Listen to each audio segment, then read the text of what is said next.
queria contar para vocês um pouquinho dessa história para vocês entenderem, né? Eu sou médica hoje, né? Mas desde sempre eu gostei muito de estudar e entrei na medicina meio cedo. E foi uma fase bem desgastante, né? Bem jovem, tendo que não só estudar, que eu sempre gostei, mas dar plantão e estudar de madrugada. E eu sempre gostei de estudar de madrugada, achando que era uma grande coisa. Vou falar para vocês que não é. E acabei escolhendo a ginecologia, a obstetrícia, fiz 3 anos de residência, fiz a USP como faculdade, fiz residência lá no Hospital das Clínicas da USP também. E eu estava no 3º ano de residência, fui convidada por um professor para trabalhar no serviço dele da Beneficência Portuguesa de São Paulo. Trabalhei lá 17 anos, foi onde eu fiz a mastologia, aprendi tudo com ele, né? Deu super certo. E eu fui crescendo, comecei a coordenar a residência médica em mastologia lá, fiquei 17 anos, né? Virei superintendente do serviço, mas amava mastologia e orientar as pessoas em relação ao câncer de mama, me envolvi com projetos sociais, fiz projetos com a Avon, com a Susan Komen, que é uma ONG americana. Ao mesmo tempo trabalhava em posto de saúde, tinha meu consultório, fazia parto de madrugada, tudo junto. Então era conhecida assim como a Duracell, né? E pé de boi, trabalhava que nem uma louca, amando o que eu estava fazendo e não percebendo o risco que eu estava correndo em relação à minha própria saúde, porque eu simplesmente mal lembrava de mim, né? Eu tinha uma alimentação ruim, péssima mesmo, eu lembrava às vezes 4 da tarde que eu não tinha almoçado, saía correndo, ia lá na perua, na esquina que vende um pastel, comia um pastel, voltava com a louca do trabalho, né? E ao mesmo tempo eu tive alguns relacionamentos tóxicos com pessoas difíceis e tudo junto, e dormia pouco, né? E aí aos 40 anos de idade, eu comecei a sentir um cansaço, assim, um cansaço extremo, esquisito, parecia que estava arrastando uma jamanta, assim, e aí, ué, esquisito, né? Comecei a ter dor de cabeça, enxaqueca, TPM, que não passava nunca. De repente eu comecei a perder a força muscular, não conseguia pegar 1 quilo, assim. Aí falei, bom, preciso ver isso. Fui a 4 colegas da medicina convencional e ouvi frases que eu nunca me esqueci. Um falou para mim, bem-vindo ausenta, você achou que ia ser Duracell para sempre? É assim mesmo. Eu, ai, será que é isso? Quer fazer 40 anos? Será que é verdade, né? Não é possível, porque eu nunca estudei isso, né? E aí fui a outro. Já que você está poliqueixosa, vamos ver, toma esse negocinho aqui. Eu, ai, poliqueixosa. Então eu fiquei me sentindo mal, assim, parecia que era tudo da minha cabeça, que não era real, né? E a minha autoestima foi lá embaixo e eu fiquei mal, assim, fiquei mal. E aos 42, o tempo foi passando, aos 42 comecei aquele calorão, e mais cansaço, mais exaustão mesmo. E aí fui almoçar com uma amiga que estudava nos Estados Unidos, a tal da medicina funcional, que eu nunca tinha ouvido falar, só ela que me contou, assim, tô lá fazendo uma pós, e ela estava no Brasil, fui almoçar com ela falou, nossa, a gente precisa tratar pela medicina funcional. Eu, não, deixa pra lá, imagina, não sei nem o que é isso, não deve ser legal, né, nunca ouvi falar. A gente tem essa coisa, né, poxa, estudei numa super faculdade, nunca ouvi falar isso, não deve ser bom, né. Tá bom. Ela falou, olha, quer saber, eu tô aqui por causa de um congresso e vai lá, vai ser no ANB, os mestres americanos estão aqui, tem um cara da Bélgica maravilhoso, tá aqui, vai lá e vê o que você acha. Aí tá bom. Nossa, gente, eu ficava assim, era eu, assim, cada slide era eu, assim. Gente, esse pessoal me entende, eles falam a minha língua, eles sabem que não é da minha cabeça. É sério, então, que eu tenho, né? Aí, primeiro, eu me senti mal, assim, me senti traída pela medicina que eu tanto amava. Como assim que eu nunca tinha estudado isso? Como assim que eu não aprendi isso? Queria fazer o melhor para as minhas pacientes e não sabia nada disso, fiquei mal. Aí descobri que era um novo paradigma, era uma medicina que cuidava da pessoa como um todo, não só da doença, o foco era na causa, né, na procura da causa, e não só tratar sintoma. Eu fiquei apaixonada, fui tratada pela medicina funcional, me apresentaram um colega, fiquei ótima. Eu estava na época daí, para vocês saberem, uma menopausa precoce, uma tiroidite de Hashimoto, com deficiências hormonais várias e deficiências nutricionais também. Então, aí fui tratada, ressurgi das cinzas, assim, hoje estou na minha melhor versão, isso faz 13 anos, né, faz tempo, e nesse tempo eu me dediquei a estudar tudo de novo, a medicina funcional, e fiz pós de medicina integrativa, e estou aqui nessa mudança de paradigma, estudando de novo, e tentando oferecer a cada pessoa que senta na minha frente no meu consultório, tudo que eu recebi, para melhorar minha autoestima, para melhorar minha saúde, e hoje eu vou falar um pouco para vocês, né, tudo que eu mudei, o porquê mudei, e quais são os pilares da saúde para a gente envelhecer de uma forma saudável. Então é por isso o tema dessa aula. Então, eu vou compartilhar a tela aqui com vocês, né. Espera aí, me avisa se está compartilhada. Conseguiram ver minha tela? Ainda não, doutora. Ah, tá aqui, compartilhar a tela. Foi? Foi. Deixa eu só diminuir aqui. Então, vamos lá. Opa, é que eu vou passar por aqui. Então, hoje eu vou contar para vocês, assim, como que a gente aprende a se cuidar e o que que a gente tem que fazer para promover a beleza de dentro para fora. Porque realmente de dentro para fora não adianta. Ontem assisti a palestra da Ellen, rapidinho, adorei, e a da Regina, e elas falam muito da beleza, que é super importante, mas é importante a gente lembrar que vem de dentro, da saúde. Quanto mais saúde a gente tem, mais reflete na pele, no cabelo, né? Então a gente tem que se amar e procurar esse tipo de beleza. E para começar, eu queria definir saúde. Muita gente acha que saúde, ter saúde, é só não ter doença. E esse conceito é muito falho, muito errado. Até a Organização Mundial de Saúde, há 50 anos atrás, já deu a definição de saúde, né, que é um estado completo de bem-estar, de qualidade de vida, né, um equilíbrio físico, mental, emocional, espiritual e social. Não é só a ausência da doença. Quando cada um daqueles itens não está equilibrado, a gente pode não ter saúde, pode estar numa rota de doença, né? É verdade, eu trouxe aqui a expectativa de vida no Brasil, que aumentou muito nos últimos 30 anos, né? Aumentou mais de 30 anos, inclusive, né? Hoje a gente vive em média 76 anos, as mulheres vivem mais, vivem quase 80, né? E claro que por causa de avanços de saneamento básico, vacina, hoje a gente sabe a importância disso, né? Atenção pré-natal, aleitamento materno, mas será que a gente está vivendo com saúde? Longevidade é diferente de longevidade saudável. O que está acontecendo hoje é complicado. A gente tem que mudar o olhar urgente, porque nós estamos realmente vivendo mais, mas sem saúde, sem nenhuma qualidade de vida, tomando quilos de remédio com os efeitos colaterais e tal. Então, eu trouxe aqui esse gráfico para vocês, para mostrar quais são os fatores que fazem uma pessoa viver mais de 65 anos e vivendo bem, né? Olha só, assistência médica é o que menos influencia, 5%. A genética influencia alguma coisa, 15%, o meio ambiente é importante, mas é 20%, e olha que o estilo de vida, 70% de responsabilidade pelo nosso envelhecimento saudável. E hoje eu vou explicar para vocês que estilo de vida é esse que leva a gente a esse envelhecimento saudável, né? Bem diferente do que eu estava fazendo naquela época, né? E, então eu trouxe o estudo das Blue Zones, não sei se vocês já ouviram falar, é muito legal isso aqui, são 5 áreas no planeta onde as pessoas vivem mais de 100 anos, tem muitos centenários vivendo super bem, ativos, e muita gente também com mais de 80, 90 anos, né? Tem uma ilha famosa, mais conhecida, Okinawa do Japão, tem Icária na Grécia, tem um povoadinho na Sardenha, na Itália, Nicoya, na Costa Rica, e Loma Linda, na Califórnia, né? E o que nós aprendemos com esse estudo das Blue Zones? Eles estudaram essas populações, estudaram o estilo de vida e o que a gente aprendeu, assim, o que eles fazem lá, que eles têm essa saúde toda. Vamos ver. Primeira coisa, eles se movimentam muito, né? Então essa coisa de ficar trabalhando parada, principalmente na frente do computador, é bem complicado, né? Lá as comunidades têm pouca tecnologia, né? Então eles fazem muita coisa a pé, eles plantam, eles colhem, eles trabalham muito com o corpo. Em algumas comunidades eles fazem exercícios mesmo, né? Mas o movimento está sempre presente.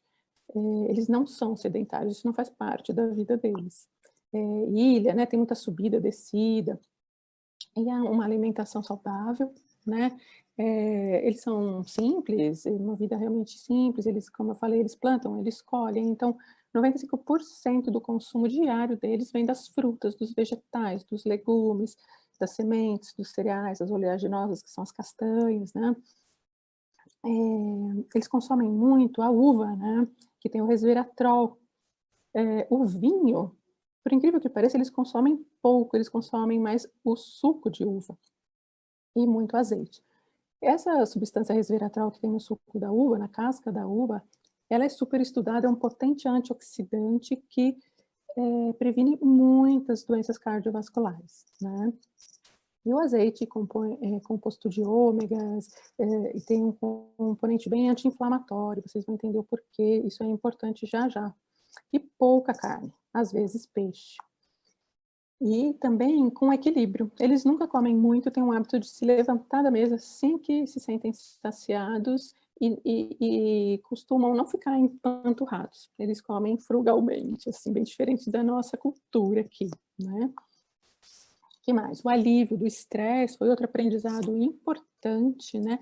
Normalmente nessas zonas azuis, né, as pessoas vivem em paz, a maioria é ilha, é uma vida mais zen, vamos falar assim, né. Tem um ritmo menos frenético do que aqui, né, nas grandes cidades, e eles tiram muitas vezes uma sonequinha depois do almoço, né, à tarde. Que mais? Valorizam muito o equilíbrio entre o trabalho, a família e o descanso. Eles se desligam muito, uma vez por semana, assim, para se dedicarem às atividades religiosas. Tudo isso vai modificando a química que a gente tem no corpo, que eu vou explicar já já. Convívio social, gente, super importante. À tarde eles se reúnem nas praças, fazem uma terapia em grupo, jogam, brincam, e tem aquele senso de pertencimento, né, de segurança, que se acontecer alguma coisa tem alguém que vai zelar por eles. Isso traz saúde. Que mais? Respeito ao ritmo da natureza, né, o ritmo circadiano, é aquele, que é regido pelo sol, pela lua, né, quando o sol se põe, então é na hora da gente se pôr também, as nossas células têm reloginhos biológicos, elas funcionam, algumas delas, alguns órgãos funcionam à noite, em horários específicos. Se a gente não estiver dormindo, esse órgão não vai funcionar. Por exemplo, o fígado, né, o detox do fígado acontece à 1h. Isso é bem conhecido na medicina chinesa.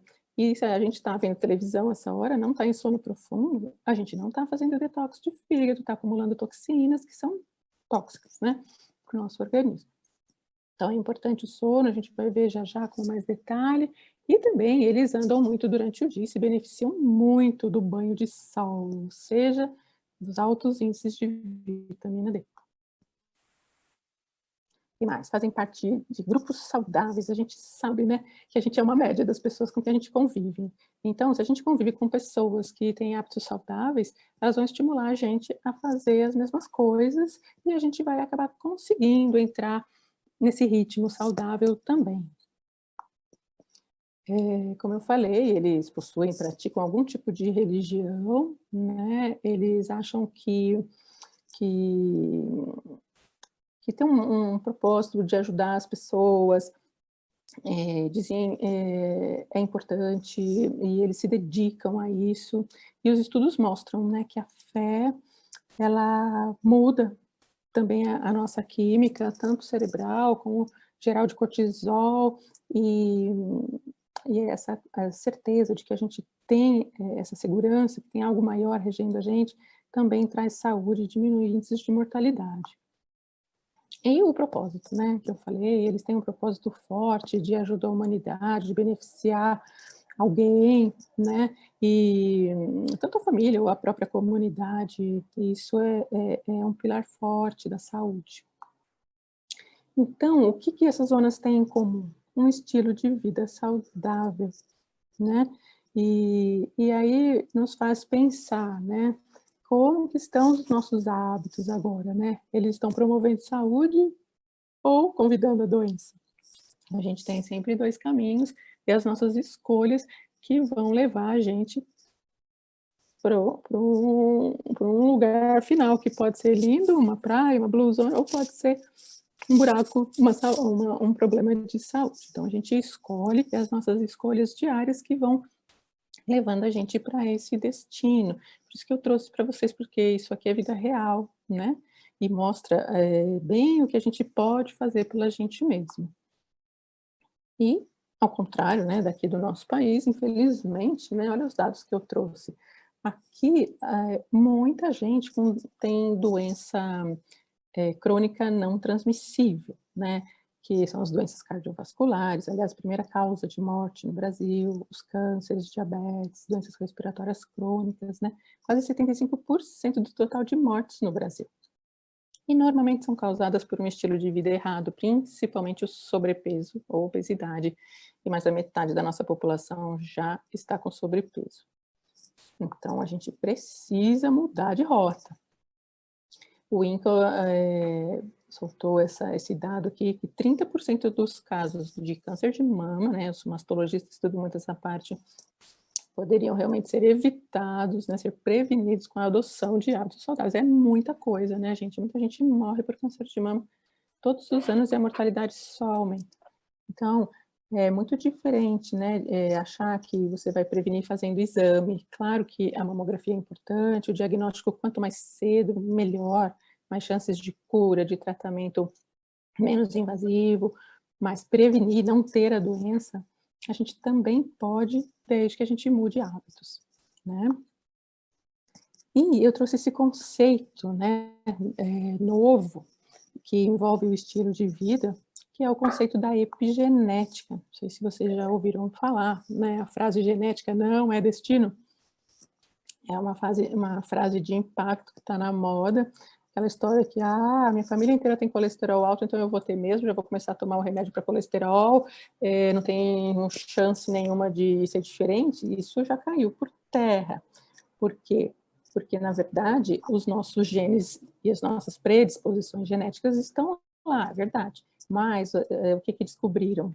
Que os genes têm que nem interruptorzinhos, que ligam e desligam. Então, se eu tenho um gene de doença, eu posso desligá-lo. E se eu tenho um gene de saúde, eu posso ligá-lo. Isso é epigenética. A influência do meio externo nesse liga e desliga. Quem faz isso é o meio externo, são os nossos hábitos, é o nosso estilo de vida. Olha que coisa bonita, né? E trouxe até a história aqui, é um estudo grande, tem vários, mas esse estudo, coloquei esses dois meninos, dois moços de vermelho aqui, são dois irmãos gêmeos idênticos, com o mesmo DNA, a mesma carga genética, né? E olha só, um desenvolveu o que ele tinha realmente de gene de doença, os dois tinham um gene para diabetes, hipertensão e depressão. Um deles desenvolveu obesidade e tudo isso, e o outro não. Os dois eram médicos, e esse da direita escolheu a clínica médica, a parte de ficar corrigindo as teses, o lado mais acadêmico, e ficava meio preso com alunos, e comendo sanduíche, trancado numa sala, sem luz do sol, sem tantos amigos, e ele desenvolveu aquilo que ele tinha na carga genética de doença. E o outro tinha muitos amigos, velejava, tomava sol, e ele desligou os genes de doença e era super saudável e magro e feliz. Para vocês verem a influência das nossas escolhas, né? Pode gerar saúde ou doença. E olha aqui para onde a gente está indo, né, gente? Para onde as nossas escolhas estão nos levando hoje. Eu trouxe aqui para gravar a mente de vocês, que eu achei super engraçadinha essa foto, mas é sério, né? Então, no século XX, a gente acreditava que as doenças do envelhecimento eram um processo inevitável. Envelheceu, vai ficar doente, é assim mesmo, os remédios estão aqui e tal. Hoje a gente sabe que não, né? Que esse envelhecimento com doença, né? Envelhecimento precoce tem causa, né? Uma das principais causas é a obesidade, mas gerado pelo sedentarismo, carências nutricionais também podem levar a isso. Estresse é um dos principais motivos, uma desorganização, desequilíbrio hormonal e a inflamação crônica que eu vou contar para vocês. esse conceito da inflamação crônica subclínica, ou também conhecida como microinflamação, é super importante, né? Porque hoje a gente sabe que é a causa de praticamente todas as doenças crônicas lá na frente. Então, se a gente consegue ter um estilo de vida anti-inflamatório, a gente consegue prevenir essas doenças, né? Inclusive o câncer, né? Porque essa microinflamação, liberação dessas substâncias pró-inflamatórias, que hoje a gente já conhece mais por causa da Covid, né? Essa tempestade de citoquinas, isso não é uma tempestade, mas essa liberação lenta dessas mesmas citocinas pode gerar inflamação crônica, e são essas pessoas que reagem pior ao próprio Covid, as que já estão inflamadas. Então, hoje, a gente precisa parar de focar no vírus e focar na nossa imunidade, na nossa saúde, e realmente cuidando dessas inflamações que podem levar ao próprio câncer de mama e a todas as outras doenças, né? Então, eu trouxe aqui a obesidade. A obesidade, quando eu falo obesidade, é a obesidade na barriga central, né? Que a gente fala, essa gordura na barriga que é capaz de liberar essas substâncias inflamatórias o tempo todo na nossa corrente sanguínea, né? Fora que essas pessoas normalmente têm alta quantidade de insulina, e a insulina é um hormônio pró-câncer também. E 54% da população brasileira está com sobrepeso, como eu já falei, né? Então, hoje, a mudança de estilo de vida mais importante é a redução do peso. Porque a gente tem medo da reposição hormonal, que vai causar câncer, e não tem medo de estar mais gordinha. E hoje a gente sabe que o principal fator de risco é o sobrepeso. Então, a gente precisa entender, se conscientizar disso e procurar reduzir o peso, tá? Como eu falei, a gordura da barriga, então, é a medida da cintura que vale. Acima de 88 centímetros, as mulheres começam já a aumentar risco. E os homens acima de 102 centímetros, tá? A altura do umbigo, assim. Da cintura mesmo. Então, trouxe aqui um grande pilar da saúde, né? A alimentação, né?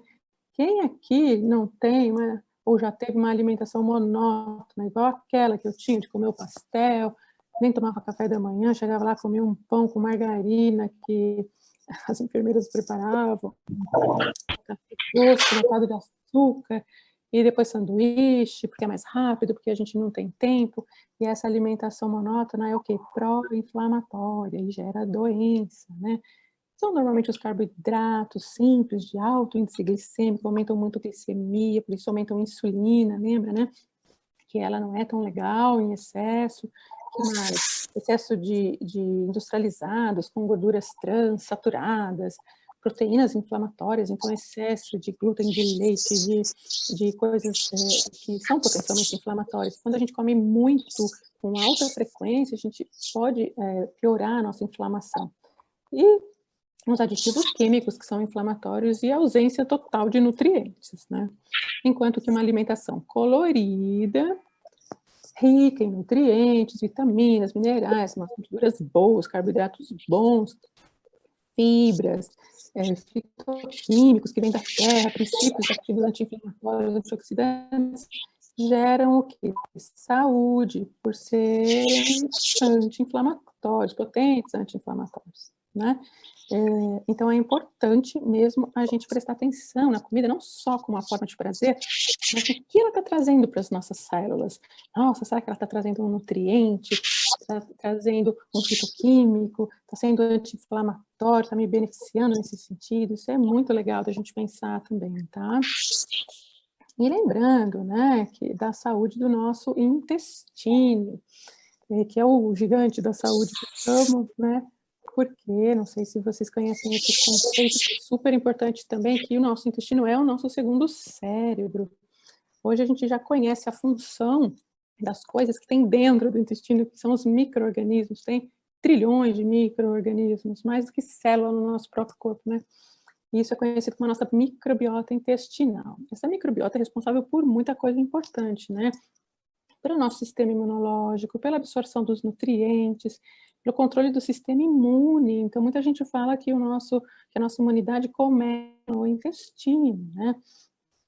E o que acontece? Essas bactérias, os lactobacilos principalmente, eles produzem 90% da nossa serotonina, que é um neurotransmissor do bom humor, da alegria, né? E é por isso que hoje o intestino é considerado o segundo cérebro e tão importante para a manutenção da saúde.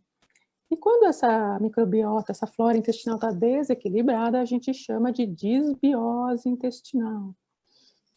Eu costumo escrever muito sobre a disbiose, porque realmente é a base da nossa inflamação, né? Gerando a própria obesidade, a depressão, a ansiedade, perda de memória, infecções repetidas, porque dá uma detonada no sistema imunológico, sobrecarrega fígado, enfim, doenças autoimunes. Provavelmente era o que estava acontecendo comigo lá naquela época, né? Porque sem uma alimentação adequada, sem atividade física, sem dormir direito, com alto índice de estresse, é lógico que vai desequilibrar a flora intestinal. E um intestino desequilibrado é o principal gatilho para as possíveis inflamações e doenças lá na frente, né? Então, uma das minhas principais mudanças foi essa, né? Fazendo atividade física, comprei uma bicicleta, comecei a viajar, fiz novos amigos, conheci meu marido, está aqui pedalando comigo.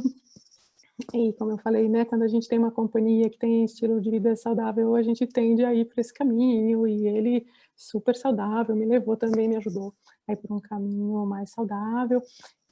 Por quê? Porque a atividade física tem um potencial anti-inflamatório muito grande, né? Diminui a insulina, aumenta a testosterona. Quanto mais músculo a gente faz, mais testosterona a gente tem no corpo. E lembra lá das Blue Zones? O que eles tinham que levavam a tudo aquilo? Aquele estilo de vida saudável leva ao quê? A um equilíbrio hormonal. Então, eles têm altos índices de testosterona no corpo, que é bem bacana, né? Gera saúde cardiovascular e bom humor, e a testosterona é importante para a mulher também, né? Além de oxigenar o cérebro, reduzir as gorduras e tal, a atividade física, né? E aqui a preconização da OMS, Organização Mundial de Saúde, né? Da gente fazer 150 minutos por semana de uma carga moderada, só para deixar de ser sedentário. E 50% da população não faz. Isso dá o quê? 30 minutos por dia, 5 dias por semana, tá?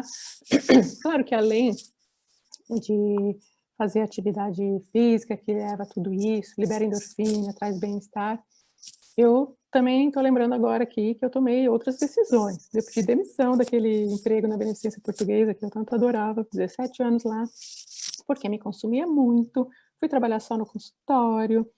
Tempos depois eu parei de fazer obstetrícia, que me levava a fazer partes de madrugada, eu tive que tomar decisões, escolhas, para poder manter a minha saúde, né?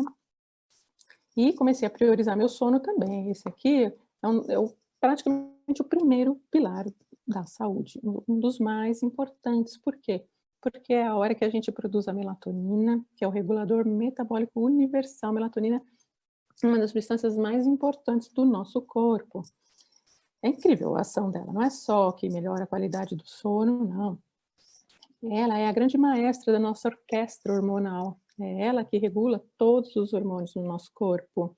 É ela que ativa o nosso sistema imune inato. Hoje estudos mostram que ela é bem bacana até para um complemento no tratamento da Covid, porque ativa muito o sistema imune, é um potente antioxidante, portanto, anticâncer, anti-inflamatório, é um anti-aging, né? Tem ações muito importantes. O problema é que ela é fabricada no escuro. Então, é importante que a gente esteja no escuro por volta das 10 da noite. Lembra de respeitar o sol, o pôr do sol, o ritmo da natureza? Então, quando a gente não está dormindo, está com o computador, está com a televisão, com a luz ligada, a gente simplesmente não produz a melatonina. E aí, complica a nossa vida, né? A gente acaba tendo o comprometimento de tudo aquilo que a melatonina fazia para a gente. Então, o ideal é dormir cedo, pelo menos antes das 11, vai, apagar as luzes, fazer a higiene do sono, ter um ambiente confortável, pôr um olhinho essencial, uma musiquinha leve, deixar o celular de lado. A luz é a pior coisa, porque ela degrada mesmo a melatonina, né? E dormir pouco a gente sabe, né? Que causa um desequilíbrio incrível neuroendócrino imunológico, ou seja, deficiências hormonais, imunológicas e o envelhecimento precoce, né? Com várias consequências, e isso aqui foi uma das causas, né, do meu desequilíbrio hormonal naquela época. E pelo menos o ideal seria dormir em média, né? Claro que é variável, mas uma média de 8 horas por noite. E indo dormir cedo, não adianta dormir 3 da manhã e acordar meio-dia, tá, gente? Porque a produção da melatonina vai estar prejudicada. Bom, falando agora de um outro pilar da saúde, eu trouxe todos aqui, cada um deles poderia dar uma aula inteira, então é complexo mesmo. Me avisem sobre o meu tempo, por favor. Se eu estiver em cima, eu corro um pouquinho, mas é que eu acho todos tão importantes, né? E aqui é a saúde que vem do sol, vamos falar da vitamina D, que na verdade não é uma vitamina, é um hormônio também, né? O hormônio D. E a falta dele está relacionada a muitas doenças. Realmente, né? Doenças autoimunes, cânceres, osteoporose, diabetes. E a gente tem que tomar cuidado porque existe uma verdadeira pandemia de deficiência de vitamina D por causa de um excesso do uso de filtro solar. Então, eu sei que é importante para a proteção da pele, várias pessoas já falaram aqui também, mas a gente tem que lembrar que a gente precisa da ativação da vitamina D a partir da luz solar na pele, né? Então, a gente precisa tomar sol sem filtro solar, pelo menos 20 minutinhos por dia, tá? Isso não vai alterar a pele, se quiser passar o filtro no rosto, mas deixa braço, perna, é importante. É um hormônio, assim, que atua diretamente nos genes. Lembra do interruptor que liga e desliga os genes? A vitamina D é uma substância, o hormônio D, vou falar vitamina que é mais fácil, mas entra nessa modulação de 3.000 genes modulando saúde. Então, assim, é muito importante, né? Ela tem uma atividade antiproliferativa, anticâncer e anti-inflamatória, além de, junto com a melatonina, modular a nossa imunidade. Importantíssimo também nos dias de hoje, né? E falando de câncer de mama, né, que interessa bastante as mulheres, existe uma relação enorme entre deficiência de vitamina D e o risco para câncer de mama, tá, gente? Isso é bem importante, mas tem que ser dosada e claro que se precisar de uma suplementação tem que ser realizada por um profissional, né? Opa. Então, eu coloquei aqui, é um remédio grátis que a gente tem durante o dia, é só lembrar de tomar sol. Eu trouxe um dado aqui, que se a gente tomar sol com o 80% do corpo desnudo, ou seja, de biquíni, sunga, na praia ou em casa, a gente consegue absorver 20.000 unidades de vitamina D. É muita coisa. Então, a gente não precisa tanto de suplemento, é só usar o sol a nosso favor, né? Esse slide aqui é só para mostrar que o nosso sistema endócrino, os nossos hormônios, eles regulam muita coisa importante no nosso organismo. Já falei da melatonina, já falei do hormônio D. E vou falar agora dos hormônios de ovário, né?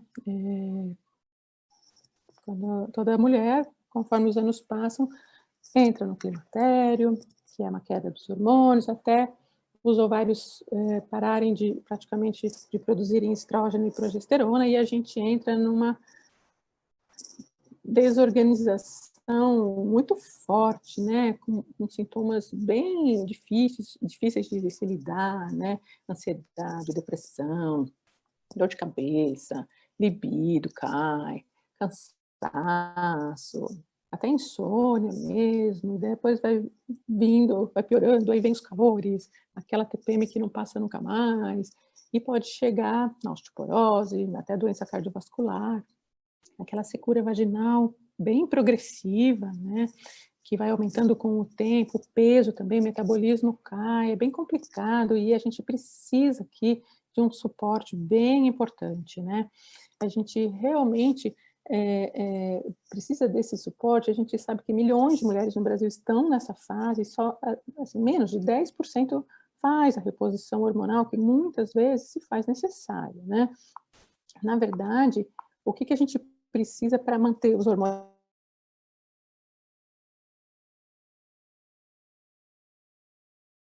problemas, se tivessem um estilo de vida que tivesse forte, assim, a consciência de fazer uma atividade física, lembra que o músculo produz hormônio, de dormir bem, de comer bem, né, para manter o metabolismo, e esses hormônios, eles são anti-inflamatórios. Quando cai estrógeno e progesterona, a gente entra numa fase mais inflamatória, tem que tomar muito cuidado. E aí tem que diminuir aqueles alimentos industrializados mesmo, diminuir carboidratos simples, né? Isso é a primeira coisa. Mas muitas de nós precisamos corrigir, sim, as deficiências hormonais com a reposição hormonal. E existe uma grande complicação aí, que é a demonização da reposição hormonal, que eu luto contra, porque é uma coisa antiga, que foi real, né? Há 20 anos atrás teve um estudo que mostrou o aumento do câncer de mama, nem foi muito, mas teve. Só que as substâncias usadas lá atrás não precisam ser as usadas hoje. Hoje tem tecnologia para fazer hormônios transdérmicos, né, usados pela pele. Estrógeno via oral aumenta o risco de trombose, mas o transdérmico não aumenta. O risco para câncer de mama é baixíssimo. Lógico que tem as individualidades, né?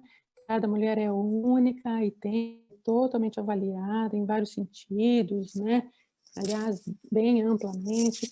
Tem as suas contraindicações. Então, quem já teve câncer de mama, por exemplo, a gente não prescreve hormônio, mas tem fitoterápicos, tem outras formas de ajudar, né? As que tem muitos quilos a mais, assim, um sobrepeso, a gente prefere não dar, porque na gordura já existe uma formação hormonal, e a gente dando mais hormônio pode aumentar risco, a gente já sabe, né, que essas pessoas têm mais risco. E para os fumantes também, a gente não gosta muito de dar, mas os hormônios transdérmicos têm bem menos risco. Então, é muito importante que cada uma de vocês faça uma avaliação, né, com o especialista, e que não seja dessa época da demonização hormonal, porque o benefício é enorme, né? E às vezes a gente está correndo risco, né, de ter uma osteoporose, de ter uma doença cardiovascular. A principal causa de morte das mulheres é doença cardiovascular, não é problema gerado pelo hormônio, né? E são realmente bem pequenos hoje em dia, tá, gente? Isso é super importante de saber. E eu trouxe aqui também o álcool, né? O álcool é um outro fator ruim para a saúde, nenhuma dose é boa, não existe dose de risco, qualquer dose pode ser de risco, principalmente para câncer de mama. A gente já sabe que 2 taças por dia de vinho dobram o risco para câncer de mama, porque o álcool é extremamente inflamatório, né? Tem o resveratrol lá da uva, mas a presença do álcool, além de sobrecarregar fígado, alterar toda a flora intestinal, causa uma inflamação importante, tá? E o cigarro, claro, né? Não preciso nem falar. Outro fator importante que acaba com a saúde é o estresse crônico, junto com todo o resto, então é péssimo. Ele produz uma química complicada no nosso organismo, que na verdade serve para a nossa defesa, né? Quando a gente tem um estresse agudo, assim, é muito importante a gente sobreviver a qualquer ameaça. Então, o corpo libera adrenalina, cortisol e luta ou corre, foge, mas sobreviva, né? Tudo bem, maravilha. Melhora o sistema imune e resolve o problema. Só que se isso se torna crônico todo dia, o que acontece? O corpo não faz a resposta de relaxamento, que deveria vir logo após, né? Quando esse reflexo de luta ou fuga ele é acionado, tudo que não é importante para de funcionar no nosso corpo. Então, a digestão toda para, porque não é importante no momento. E aí, se a gente não digere bem o alimento, chega mal digerido no intestino, o intestino não reconhece, gera inflamação e começa a tal do desequilíbrio da flora intestinal, e aí gera insônia, e compulsão, e obesidade, e suprime o sistema imunológico e se instala aquela inflamação crônica, tá? Então, é bem importante, que é um inimigo bem silencioso, que a gente não presta atenção, né? Lembrando da importância da resposta de relaxamento. Então, é muito importante a gente parar e ter momentos de descanso, para que a gente possa ter o benefício do sistema nervoso parasimpático, que libera a ocitocina, o hormônio do amor, que nos traz tantos benefícios, né? Então, conquistem ilhas de paz, gente. É super importante. Aqui as práticas integrativas são show para isso, né? Os exercícios respiratórios, as massagens, aromaterapia, meditação, né? Então, impacto enorme nisso, né? Na fadiga, na ansiedade, em diminuir níveis de cortisol, né? Muito legal para a melhora da autoestima, tá? As práticas corpo-mente têm um papel bacana aí, né? Yoga, o Tai Chi Chuan, Qigong, são práticas. A meditação, mindfulness, é bem bacana, né? Que é a atenção plena, tira a gente daquele modo automático, que a gente não percebe o que está acontecendo à nossa volta, como aconteceu comigo, e não sabe nem o que está acontecendo, e quando vê, caiu no buraco, né? Então, hoje tem à disposição, online, para quem quiser, todas essas práticas, a gente tem que se beneficiar delas, tem estudos lindos mostrando a liberação de substâncias anti-inflamatórias, só com a prática da yoga, da meditação, né? É bem legal. E traz autoconhecimento, que é tão importante, outro pilar da saúde, porque a hora que a gente se interioriza, a gente se conhece, a gente passa a entender quais são as nossas reais necessidades, e aí a gente passa a usar a nossa autonomia para ir procurar aquilo que nos faz bem e faz sentido para a gente, né? Então, a gente tem que se amar, a gente tem que pensar positivo, ter paz interior, se libertar dos medos. Hoje em dia está complexo essa história do medo, né? A gente tem que se afastar, olhar de cima, tentar ser a gente mesmo, né? Isso traz tanta paz, tanta liberdade, né? E lembrar que a natureza ajuda muito a gente se conectar com a nossa essência, né? Então, usem e abusem da natureza. A espiritualidade, né, tem estudos que mostram, né, que o efeito dessas práticas todas integrativas é o mesmo do que o de uma oração profunda. Então, é importante o desenvolvimento da espiritualidade, não necessariamente religião, né, mas um sentido para a sua vida. O desenvolvimento da compaixão, da fé, como eu já falei, né, da gratidão. A gratidão libera dopamina, gente, que é um neurotransmissor que traz aquela sensação de prazer, de bem-estar, né? É muito importante a gente acordar e agradecer por estar vivo e por tudo que a gente tem, né? Mesmo nos momentos difíceis. Então, tudo isso se resume o quê? No autocuidado, né? Então, estilo de vida saudável é autocuidado, e autocuidado é amor próprio, e vamos, então, procurar ter esse amor próprio, né? Eu queria deixar uma mensagem aqui para vocês refletirem. Como você cuida de você? Vocês lembram disso? Vocês refletem sobre isso? A gente costuma se doar muito, né? Mas será que você cuida da sua saúde? Se coloca em primeiro lugar? Tem algum lugarzinho na sua agenda para você? Né? A gente tem que lembrar que o nosso corpo é o nosso templo, é com ele que a gente vai desenvolver tudo que a gente pode nesse planeta, né? E se melhorar a cada dia. Então, que vocês usem a autonomia de vocês para procurar o autocuidado, para terem o bem-estar, né? Tão importante para cada uma de nós. Então, queria muito agradecer e gostaria de deixar aqui os meus contatos e abrir para perguntas, se tiver tempo, e se quiserem me mandar no direct, alguma coisa, estou à disposição mesmo, viu? Muito obrigada, gente. Deixa eu interromper o compartilhamento aqui. Isso, doutora. Poxa vida, gente, que delícia, né? Pena que o tempo não dá muito tempo dela ficar falando mais ainda, mas senão a gente ficaria aqui sim, que delícia, que assunto, medicina integrativa sempre é muito bom, né? Tem sim algumas aqui no chat, deixa eu fazer. Eu acho que eu tenho também aqui da internet, vou dar uma olhadinha aqui. Por exemplo, falaram sobre existem alimentos que causam inflamação? Quando você falou da Existem inflamação. os alimentos inflamatórios. Toda proteína tem um potencial inflamatório, tá? Mas as grandes proteínas inflamam mais, porque elas são de mais difícil digestão. E aí não digere, alimento mal digerido, chega no intestino, sem estar totalmente digerido, o intestino não reconhece proteína e começa a produzir anticorpos e inflamação. Então, quais são as maiores proteínas? Proteína do leite, caseína, não é lactose, tá, gente? É caseína. Leite animal, todos têm. O glúten, por isso que tem essa moda, não é moda, é sério. Então, quem usa, come todo dia pão, manteiga, café com leite, glúten, leite todo santo dia, queijo, manteiga, tem um excesso e pode, sim, ser gasolina no incêndio, Não é o culpado, mas é a gasolina no incêndio. Então, não é tão bem-vindo o uso frequente, assim. E a soja, né? A soja também. Tá. Doutora, Então, você são os três principais. falou da gente não demonizar os hormônios, né? Nessa fase de quando os hormônios param de funcionar. Mas eu tenho um pezinho atrás com estradiol.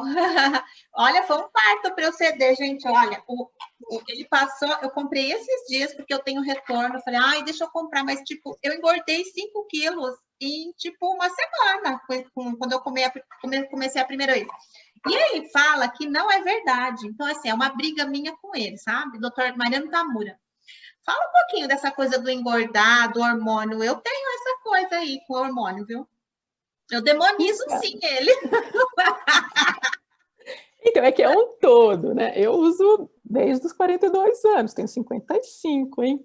Uso há, 13 anos? 13 anos. O estradiol?